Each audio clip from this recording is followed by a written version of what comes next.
Hello student, I Dilip Kumar from SS Educational Institute। आज हम बात करेंगे ऑपरेटिंग सिस्टम की सीरीज़ में शेड्यूलिंग एल्गोरिथम्स की। ठीक है, जैसा कि हमने आपको बताया कि शेड्यूलिंग एल्गोरिथम जो दो तरीके की होती हैं, पहली होती है प्रिमिटिव और दूसरी होती है non primitive.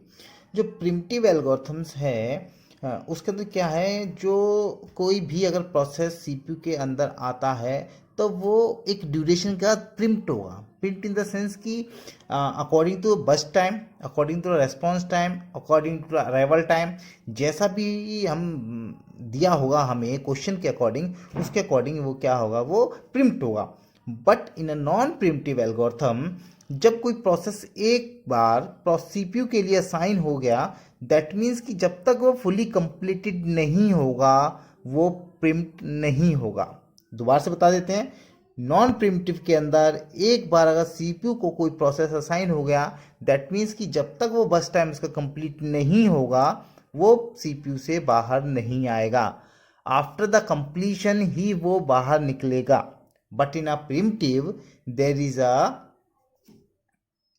some strategy or some condition to primitive one process to another process। But इसके अंदर क्या है प्रिमिटिव के अंदर कि प्रोसेस तो सारा होना है, बट किस तरीके से हम उस प्रोसेस को कंप्लीट करेंगे वो हम क्वेश्चन के अकॉर्डिंग देख लेंगे। ठीक है ना। तो सबसे पहले हम एल्गोरिथम सीरीज के अंदर न्यूमेरिकल स्टार्ट करते हैं नॉन प्रिमिटिव का। ठीक है, एक एक करके बताएंगे। पहले हम आपको नॉन प्रिमिटिव की एक दो एल्गोरिथम्स बताएंगे, फिर प्रिमिटिव्स की बताएंगे। ठीक है ना। तो जब हम एल्गोरिथम्स की बात करते हैं तो जो ये क्वेश्चन जो सॉल्व होंगे, इसके लिए सबसे पहले हमें ये जानना जरूरी है कि गेन चार्ट क्या होता है, क्योंकि जितने भी न्यूमेरिकल्स होंगे ये हमारे सॉल्व होंगे गेन चार्ट के हेल्प से। ठीक है ना। तो फर्स्ट ऑफ ऑल हम जो है गेन क्लास को डिस्कस करते हैं। जैसा कि ये इसकी डेफिनेशन से आप देख सकते हैं, a Gantt chart is a horizontal bar chart developed as a production control tool इन 1917 बाय हेनरी एल गेंट नाम था, अमेरिकन इंजीनियर था और सोशल साइंटिस्ट था। इसने गेन चार्ट को डेवलप किया था। आप सिंपली ये मान लीजिए कि गेन चार्ट है जिसके अंदर हम प्रोसेस की जितने भी वर्किंग है प्रोसेस की, कि वो बस्ट कब होता है, दैट मीन्स उस गेन चार्ट पर हम प्रोसेस की टाइमिंग को डिनोट करते हैं। और एक तरीके से हॉरिजॉन्टल बार होता है लाइक दैट, कि इस तरीके का हॉरिजॉन्टल बार होगा। इसमें हम प्रोसेस स्टार्ट करेंगे यहाँ से और एंड करेंगे यहाँ पर। ठीक है ना। इस तरीके से प्रोसेस होगा, उसके अकॉर्डिंग हम उसकी टाइमिंग सेट करेंगे। आप ये सिंपल मान लीजिए गेन जितने भी न्यूमेरिकल्स होंगे हमारे प्रिमिटिव और नॉन प्रिमिटिव के, हम वो सारे प्रॉब्लम्स जो हैं वो गेन चार्ट की ही हेल्प से सॉल्व करेंगे। ठीक है ना। तो ये जो गेन चार्ट है, ये मान लीजिए ये जो बताया आपको हेनरी एल गेंट थे, 1917 में अमेरिकन इंजीनियर सोशल साइंटिस्ट थे, उन्होंने इस गेन चार्ट के जो है डेवलप किया था। ठीक है ना। ओके, तो हम क्वेश्चन की तरफ मूव करते हैं। जैसा कि आपके सामने क्वेश्चन है, तो क्वेश्चन इस तरीके से ही आएगा कि प्रोसेस दिया है मेरे पास, देखिए 1 2 3 4 5 प्रोसेस हैं। एटी का मतलब है अराइवल टाइम और बीटी का मतलब है बस टाइम। बस टाइम इन द सेंस कि किसी प्रोसेस को कंप्लीट होने में कितना टाइम लगता है, that is called the bus time. ठीक है। अराइवल टाइम इज दैट कि रेडी क्यू में आपका प्रोसेस कब आ जाता है, that is called the arrival time. ठीक है ना। प्रोसेस तो बता ही दिया हमने कि हमारे पास 5 प्रोसेस हैं। ठीक है ना। इसमें जो क्वेश्चन पूछा जाता है बेटा, क्वेश्चन पूछा जाता है हमसे कि आपको बताना है इसके अंदर कंप्लीशन टाइम सीटी या एग्जिट टाइम बोलते हैं जिसे हम। उसके बाद पूछ लेता है वो आपसे T A T sorry T A T turn around time. उसके बाद पूछ लेता आपसे वो वेटिंग टाइम। उसके बाद पूछ लेता आपसे वो रेस्पॉन्स टाइम। ठीक है ना। इस तरीके से मैं आपको टर्मिनोलॉजीज बता चुका हूँ कि कौन कौन सी टर्मिनोलॉजीज जो यूज़ होती हैं इसके अंदर। और उसके बाद वो एवरेज टर्न अराउंड टाइम भी पूछ सकता है, एवरेज वेटिंग टाइम पूछ सकता है, एवरेज रेस्पॉन्स टाइम पूछ सकता है। एवरेज इनका मतलब है जो टोटल हमारे टर्न अराउंड टाइम निकल के आएंगे 5 प्रोसेसर के, वो जोड़ दे जाएंगे और डिवाइड 5 से कर दिया जाएगा। सेम वेटिंग टाइम में भी और रेस्पॉन्स टाइम में भी। ठीक है ना। ये ज़्यादा हार्ड नहीं है। सबसे पहले हमें निकालना है कि ये चीज़ निकलेंगी कैसे। ठीक है ना। तो हम क्वेश्चन स्टार्ट करते हैं। जैसा कि मैंने आपको बताया कि प्रॉब्लम सॉल्व करते हुए सबसे पहले गेन चार्ट बनाना पड़ेगा, ठीक है ना। तो GANTTCHART गेन चार्ट, ठीक है। गेन चार्ट को हम ड्रॉ कर लेते हैं, उसके अकॉर्डिंग हम प्रॉब्लम को सॉल्व करेंगे, ठीक है ना। अब जैसे गेन चार्ट में ड्रॉ कर लिया हमने, देखिए हम बात करते हैं सबसे पहले। मान लीजिए पर सेकंड जो भी दे रखा है टाइम, हमें पर सेकंड टाइम दे रखा है, या जो आपको क्वेश्चन में दिया जाएगा माइक्रो सेकंड, मिली सेकंड, हम 1 सेकंड मान लेते हैं। 0 सेकंड पर कौन सा प्रोसेस जो है वो आ चुका था। आप देखिए अराइवल टाइम पे देखिए 0 सेकंड पे हमारा ये वाला प्रोसेस P2 हमारा आ गया था, ठीक है ना। हमने 0 सेकंड पे P2 को, दैट मीन यहाँ से इनिशियल है, याद रखिएगा, दैट इज इनिशियल टाइम, ठीक है ना। यहाँ पे हमारा फर्स्ट टाइम जो हमारा प्रोसेस जैसे ही 0 पे आया, हमने उसको कंसिडर कर लिया कि पहले हमारा P2 आया, ठीक है। अब जो नॉन प्रिमिटिव कंडीशन है वो क्या कहती है कि जब जैसे ही कोई प्रोसेस जो हमारा है क्यू में आ जाए, वो क्या होगा, वो फुल्ली कंप्लीटेड ही होगा, तभी वो एग्जिट होगा, तभी वो वहां से बाहर निकलेगा। तो इसका बस टाइम देख लीजिए कितना टाइम लगाएगा ये, इसको चाहिए पूरा 1 सेकंड चाहिए इसको कंप्लीट होने के लिए, ठीक है ना। तो आप ये देखिए कि 1 सेकंड का मतलब है, मान लीजिए ये 1 सेकंड बाद ये कंप्लीट हो गया, ठीक, यहाँ तक समझ आया आपके। उसके बाद जैसे ही 1 सेकंड हुआ, आप देखिए 1 सेकंड बाद कौन सा प्रोसेस हमारा क्यू में आया है। देखिए इसका 2 है, इसका 2 है, इसका 3 है, इसका 4, दैट मीन्स कि 1 सेकंड में कोई नहीं आया है, तो 1 सेकंड तक ये जो है वो आइडल बैठेगा, कौन, CPU हमारा, ठीक। 2 सेकंड में देखिए, 2 सेकंड में मतलब ready queue,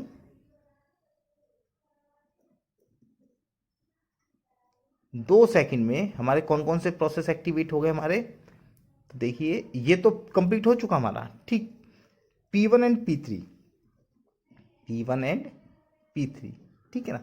P1 and P3 हमारे दो एक्टिवेट हो चुके हैं।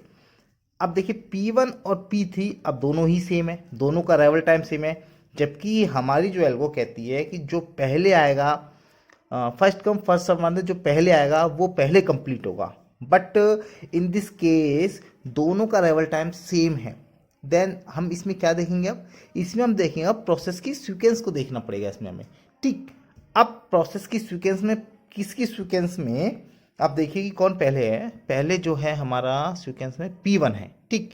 तो वी विल कंसीडर P1, ठीक। P1 जैसे हमने सेलेक्ट किया, दैट मीन्स P1 सेलेक्ट कर लिया हमने। अब P1 सेलेक्ट करने का इसका बस टाइम कितना, 2, तो दैट मीन्स ये पूरा 2 तक जाएगा।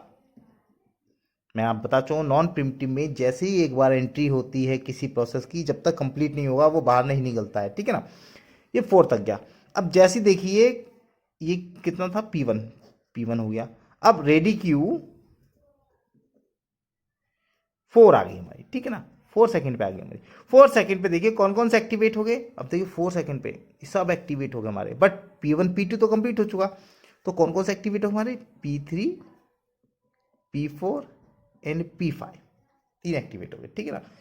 अब इनका हम अराइवल टाइम देखेंगे, P3 P4 P5, definitely P3 का अराइवल टाइम 2 सेकेंड है। तो अब कौन आ जाएगा यहाँ पर, P3, ये कहाँ तक चलेगा, P3 3 सेकेंड तक चलेगा, दैट मीन्स ये 7 पहुँचा, ठीक। इसके बाद P3 कंप्लीट, फिर P4 आया हमारा, अराइवल टाइम 3 है इसका, तो बेटा P4 आया, ये P4 आया, ये भी हो गई कंप्लीट, P4 आया, P4 चला 5, दैट मीन्स ये पहुंच गई इसकी गाड़ी 12 तक, ठीक है ना, ये भी हो गया। उसके बाद लास्ट हमारा क्या है, P5 चौथे नंबर पे है, दैट मीन्स ये हो गया 16 तक, ठीक है ना। ये हमारा गेन चार्ट जो है वो कंप्लीट हो गया, ये सब कंप्लीट हो गए हमारे, ये भी कंप्लीट हो गया, ये भी कंप्लीट, सब कंप्लीट हो गए, ठीक है ना। अब हमारा गेन चार्ट रेडी हो गया। अब हम कंसीडर करेंगे, कैलकुलेट करेंगे हम CT, ठीक है ना, TAT and WT and RT, okay. अब देखिए CT कैलकुलेट, जो कंप्लीशन टाइम हम किस तरह से कैलकुलेट करेंगे। जब CT को हम कैलकुलेट करते हैं, ठीक है ना। अब CT देखिए P1 के जो राइट साइड में जो होगा गेन चार्ट में, that is a completion time, P1 देखिए, P1 का है कंप्लीशन टाइम 4, ठीक, तो इसका टाइम लिख दिया हमने 4 सेकेंड। P2 कंप्लीशन टाइम है 1, okay. P3 completion time 7, okay. P4 का कंप्लीशन टाइम 12, ओके। P5 का कंप्लीशन टाइम है 16, ओके। यहाँ तक आपके समझ आएगा। कंप्लीशन टाइम बोलेंगे या एग्जिट टाइम बोलेंगे, ठीक है ना। कई मैंने आपको शायद टर्मिनोलॉजी में पहले ईटी भी लिखा है, सीटी और ईटी दैट इज ऑल, दोनों का मतलब एक ही है, इक्विवेलेंट है, ठीक है ना। उसके बाद निकालेंगे हम टर्न अराउंड टाइम, ठीक है ना। इस टर्न अराउंड टाइम को निकालने के लिए सी माइनस ए का फॉर्मूला यूज होता है, completion time minus arrival time को हम टी बोलते हैं, ठीक है ना, टर्न अराउंड टाइम। अब देखिए C T minus A T का मतलब है 4 minus 2 that means 2, 1 minus 0 that means 1, 7 minus 2 that means 5, 12 minus 3 that is 9, 16 minus 4 that is 12, okay. Turn around time भी निकल गया। देन इसके बाद हम निकालेंगे इसका W T, waiting time. Waiting time जो होता है हमारा वो टर्न अराउंड टाइम माइनस बस टाइम, ठीक है ना। अब इसका बस टाइम दे रखा है हमारे पास, टर्न अराउंड हमने निकाल लिया है। तो देखिए 2 minus 2 that means 0, 1 minus 1 that means 0, 5 minus 3 that means 2, 9 minus 5 that means 4, 12 minus 4 that means 8, ठीक। डब्ल्यू टी निकल गया हमारा।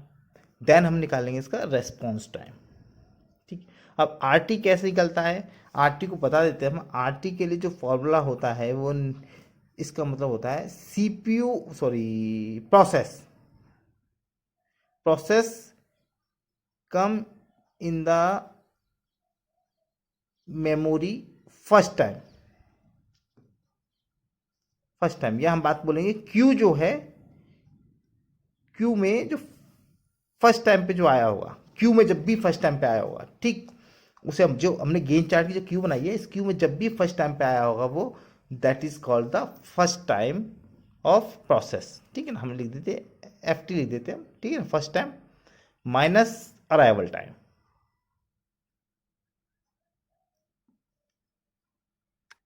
तो देखिए आप इसमें बात करते हैं हम पहले P1 की।